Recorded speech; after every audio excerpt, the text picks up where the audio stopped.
میں Nirmal Singh engineer chief adviser Khalsa Dharmik Panchayat Baramulla, اور میرے پاس کچھ اور بھی پورٹ فولیو ہیں جو اس طرح ہیں۔ میں JNK سکھ کوآرڈینیشن کمیٹی کا نارتھ زون کا پریزیڈنٹ بھی ہوں، اور ساتھ میں آل پارٹی سکھ کوآرڈینیشن کمیٹی کا بھی میں نارتھ زون کا پریزیڈنٹ ہوں، اور ایٹ پریزنٹ میں آشرم دیوان باغ بارہمولہ کا مینیجر بھی ہوں۔ اور آپ سے خطاب ہوں کیونکہ ہم نے بہت سارے اپنے مطالبات جو ہیں جو جینون بھی ہیں، اس کے بارے میں بہت سارے میمورنڈمز بھی دیے، اور بہت سارے منسٹرز کے پاس بھی گئے، ایون دہلی تک بھی گئے، ہوم منسٹر صاحب سے بھی ملے۔ تو اس کا تھوڑا سا ویروا میں آپ کے پاس رکھنا چاہتا ہوں۔ یہ جو باتیں ہیں، یہ جو جینون ڈیمانڈس ہیں ہمارے سکھ قوم کی، یہ ہر ایک سکھ جو جموں کشمیر میں رہتا ہے اس کی زبان پر ہے، اور ہر کوئی بندہ جو بھی آرگنائزیشن یہاں پر ہے، انہوں نے ان ایشوز کو ہر ایک اپنی فورم میں اس کو اٹھایا ہے۔ بڑی کوشش کر رہے ہیں ہر کوئی سنستھا کہ ان ڈیمانڈس پر گورنمنٹ کوئی چرچا کرے۔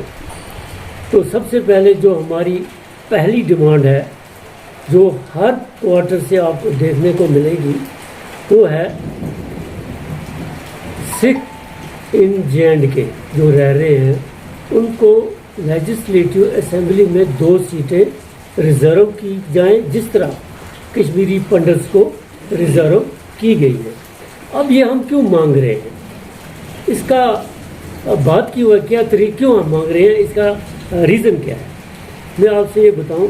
اگر آپ 2011 کی سینسس میں گوگل میں سرچ کریں گے تو آپ کو وہاں پہ یہ ملے گا کہ پنڈت لوگوں کی جموں اینڈ کشمیر میں 2.5 لاکھ پاپولیشن ہے، اور وہیں آپ سرچ کیجیے سکھ لوگوں کی کتنی پاپولیشن ہے، وہاں بھی آپ کو 2.5 لاکھ کے قریب سکھ لوگوں کی بھی پاپولیشن گوگل میں جا کے دیکھنے کو ملے گی۔ اب ہم کہہ رہے ہیں ان کو، خدا را ہمیں بتاؤ، اگر ہماری پاپولیشن بھی یہی ہے، ان کی پاپولیشن بھی تقریباً اتنی ہے، تو ہمیں کیوں اگنور کیا جا رہا ہے؟ اگر ان کو 2 سیٹیں دی جا رہی ہیں، ہمیں بھی تو دے دو۔ ہم بھی، ہماری جو یہ ڈیمانڈ ہے بالکل جینوئن ہے، کوئی اس میں غلط ہینکی پینکی کوئی بات نہیں ہے، اور اس چیز کو ہر ایک فورم سے اٹھایا گیا ہے۔ یہ ہماری ڈیمانڈ بہت دیر سے چلتی آ رہی ہے، اور ہم نے ان ڈیمانڈس کو، اس کے بعد میں اور بھی ڈیمانڈیں بتاؤں گا۔ پھر اس کے بعد ہم نے ایک ڈیمانڈ رکھی تھی، یہ تو بہت پرانی ہے، مجھے لگتا ہے 20-25 سال ہو گئے اس کو چلتے، کہ آپ minority commission Jammu and Kashmir میں کیوں لاگو نہیں کرتے۔ اس وقت کے پرائم منسٹر سردار جگموہن سنگھ جی، انہوں نے سردار منموہن سنگھ جی انہوں نے ایک 15 point welfare scheme for minorities issue کیا، فار دا مائنارٹیز۔ اس میں بہت ساری اسکیمیں تھیں، جس میں یہ لکھا گیا تھا کہ جہاں کہیں بھی مائنارٹیز رہتے ہیں ان کو یہ چیزیں دینی چاہیے۔ اس کا پورا ریکارڈ میرے پاس ہے، اور بہت سارے لوگوں کے پاس بھی ہے۔ تو پھر اس کے فرسٹ پیج پر کیا لکھا تھا کہ جموں اینڈ کشمیر میں مسلمان لوگوں کی آبادی زیادہ ہے، پنجاب میں سکھ لوگوں کی آبادی زیادہ ہے، جہاں پر مائنارٹی کمیونٹی کی میجارٹی ہے ان کو اس اسکیم کا فائدہ نہیں ملے گا، باقی جو کمیونٹیز ہیں ان کو ملے گا۔ ایز پر کانسٹیٹیوشن ہندو جو ہیں وہ مائنارٹیز نہیں ہیں، مسلم مائنارٹیز ہیں، سکھ مائنارٹیز ہیں، بودھ مائنارٹیز ہیں، پارسیز مائنارٹیز ہیں، تو اس طرح 4-5 جینز مائنارٹیز ہیں، ان کو یہ فائدہ ملنا تھا۔ اب اس وقت جو حکومت تھی وہ حکومت کس کی تھی؟ فاروق صاحب کی۔ فاروق صاحب نے اس پر کوئی دھیان نہیں دیا۔ اس کے بعد مفتی صاحب کی حکومت آ گئی، تو ہم نے کیا کیا، انڈر APSCC بینر ہم مفتی صاحب کے پاس گپکار روڈ پر گئے۔